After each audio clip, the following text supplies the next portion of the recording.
में चंदा उगल बाड़े छत पौड़ा तानी सपना के रात पा। दिनवे में चंदा उगल बाड़े छत पौड़ा तानी सपना के रात पा।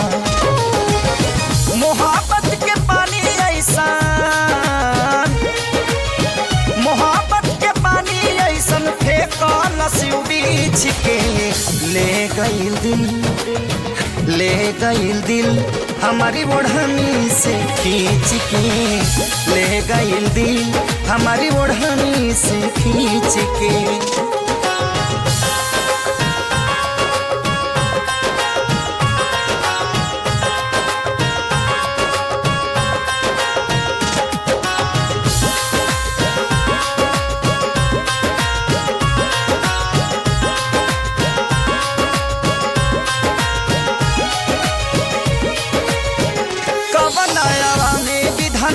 सिझवला शरीर के गोरे गोरे गाने लागे शिव कश्मीर के।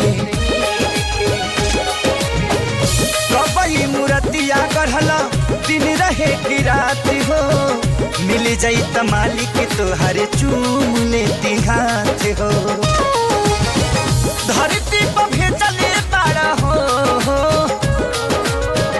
धरती पर भेजले बाड़ा एकरा के परीछ के ले गइल दिल, ले गइल दिल हमारी ओढ़नी से खींच के, ले गइल दिल हमारी ओढ़नी से खींच के।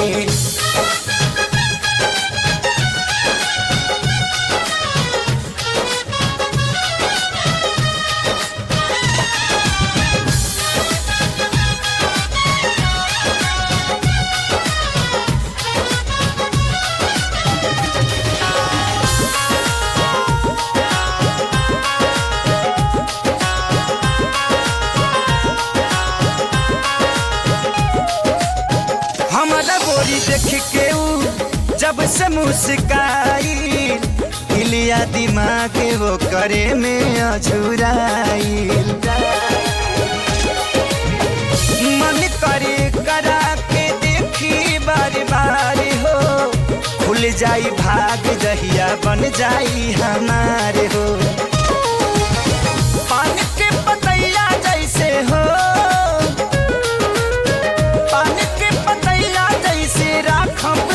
सींच के ले गइल दिल, ले गइल दिल हमारी ओढ़नी से खींच के, ले गइल दिल हमारी ओढ़नी।